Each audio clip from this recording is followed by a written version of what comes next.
Nigeria's first and only individual Olympics gold medalist Chioma Ajunwa, in this interview with PRESTIGE OTABEN, talks on the state of athletics in Nigeria, the AFN crisis, 2018 Commonwealth Games and more. You just organized the Chioma Ajunwa athletics competition for U16 athletes. What's your motive for organizing it? It is to fish out the younger ones, the champions of tomorrow that are going to take over athletics in Nigeria, and to avoid the recycling of athletes, which we have indulged in recently, and I am happy we are moving in the right direction. What was the reaction of the young athletes who competed at the event in Umuahia, Abia State? It was awesome because after Orji User Kalu's tenure as governor of the state, we were told that there had never been anything like athletics in Nigeria. That's about 16 years ago. It is like track and field. When you go into the gym, nobody cares and athletes cannot help themselves. There are no tracks for them to train or compete on.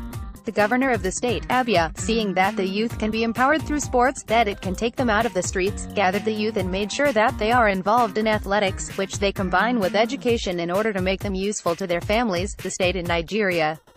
Did you identify any talent for the future? We saw a lot of them. The way the youth embraced it was like something they had been hungry for so many years. Despite the fact that some of them were still in school, sitting for their exams, while those that had finished their exams came out in large numbers, they were so happy. You could see it in them that their talents were wasting away. There's a decline in the rate of athletes provided by the country. What do you think is the cause? The cause is not far-fetched because nobody cares to go to the grassroots. Every developed country, the aim is to go to the grassroots. That is where you get them young and start grooming and nurturing them. In Nigeria, we always wait for the already made athletes. It is not possible that athletes will groom themselves and become champions and want to go for national competitions. They should go to the nook and crannies in the villages and start training them before they become the champions of tomorrow. Majority of the people managing sports do not have the passion for it. When you are doing something you don't have passion for, you cannot make an impact, and so, the majority of them come in and make money for themselves and their families. What's your take on the Athletics Federation of Nigeria crisis?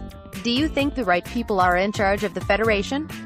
Yes, the new AFN president was there before as the vice president, but we were told that he wasn't really involved because he wasn't happy the way things were going.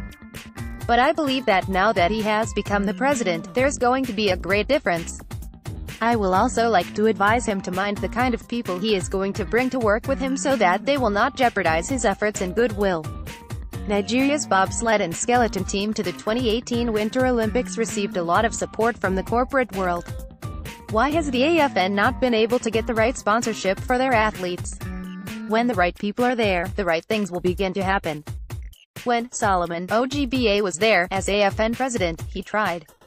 Sometimes, he used his personal funds, but I believe that using his own money could not really bail Nigeria out. The most important thing is to meet the right people there by giving a good account of whatever you got a sponsorship. That has been the problem the AFN has had. When an oil firm was sponsoring athletics, there was no proper accountability and they pulled out. I will advise the AFN president to make sure the people he is working with are the kind of people that will give him good advice. What is the difference between your time as an athlete and now? During our time, the majority of us were not thinking about money, we just wanted to wear the national colors. But today, athletes want to make money even from secondary school. In doing that, they put themselves under pressure. Now, sports have become a global business and so many people don't want to suffer before they start enjoying. You are Nigeria's only individual Olympics gold medalist till date. How long do you think it will take for the country to produce another individual Olympics gold medalist? I don't think it will take a long time. The issue is the way we are going about it. It's just like business. If you want to start, you must do a feasibility study. After that, you will know the kind of business you want to go into and then, you invest in it. In Nigeria, nobody wants to invest. They don't want to invest in their athletes.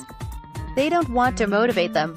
They don't want to take care of their daily issues, to make them put in their best. This will make them to be fully committed. If you take a look at football now, they are putting so much in it, but they don't do that in athletics. Athletics and other sports can give the county more than 100 gold medals, but football is just one medal. I'm not against football, but at least, the right things should be done. The police and the army used to produce top-class athletes for the country. Why has it stopped? The problem is money and management. The police have not been given what is due them. By the time the federal government starts taking care of them, the money will be channeled into sports. The same thing is applicable to the Army because they are really good at investing in sports. What are your expectations from Nigeria's athletes at the forthcoming Commonwealth Games? I am not expecting much from them. I'm not expecting much in the sense that last year was really a tough one for the Athletics Federation of Nigeria, so many issues, so many challenges. We didn't give them the chance to really concentrate on their athletics competitions to help the athletes prepare ahead of the Commonwealth Games. So,